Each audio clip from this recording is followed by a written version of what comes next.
दो क्रमागत धन सम संख्याओं के वर्गों का योग 244 है तो संख्याएं ज्ञात करो। देखो अगर हमें पता नहीं होता, पहले हम सम संख्याएं मानते। सम संख्याएं कौन होती? 2 4 6 8 10 12 14, ये हमारी सम संख्याएं होगी। तो हम पहली मानते हैं, क्या करेंगे?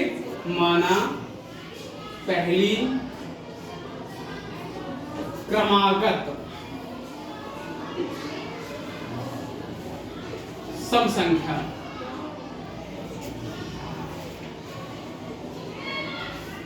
कितनी है? x, और दूसरी क्रमागत धन सम संख्या x + 2। अब आपका प्रश्न क्या कह रहा है? प्रश्न आपका कह रहा है कि इनके वर्गों का योग, यानी इन दोनों के वर्गों का योग x² + x + 2 का होल स्क्वायर इक्वल टू 244 है। x², ये आपका लिखा हुआ है a + b का होल स्क्वायर। a + b का होल स्क्वायर क्या होता है? a² + b² + 2ab। तो देखो x का ये कितना हो जाएगा? x² + 4 + 4x = 244। x² जुड़ जाएगा, कितना आ जाएगा?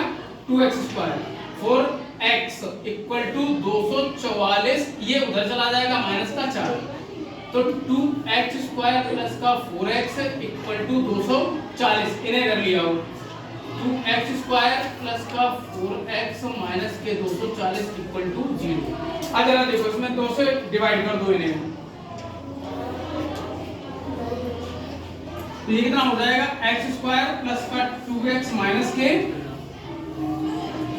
120 = 0। अब देखो दो नंबर हमें ऐसे बताओ, जिन दो नंबरों का आप मल्टीप्लाई कर दो तो 120 हो जाए, अगर उन्हीं में घटा दो तो आपका 10 बचे।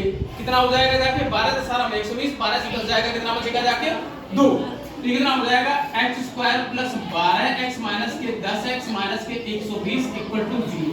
इसमें दोनों में देखो क्या कॉमन दिया हुआ है? x। तो कितना हो जाएगा? x + 12 इस -10, x + 12 = 0, x + 12 और x - 10 = 0। अब यदि कर दो, यदि x + 12 = 0 तो x = -12। ये मान हमारा अग्रणी मान होता है, इस मान को हम नहीं मानते हैं। पुनः x - 10 = 0 तो x = 10। अब देखो क्या पूछ रहा है कि दो क्रमागत धन सम संख्याएं ज्ञात कीजिए, इसलिए पहली आपने क्या मानी थी? पहली क्रमागत धन सम संख्या आपकी कितनी है? x = 10 आ गया जाके। इसी प्रकार से दूसरी x + 2, x की वैल्यू कितनी है? 10 + 2 = 12। तो आपकी कौन कौन सी संख्याएं आ जाएंगी? 10, 12। आ गया समझ में?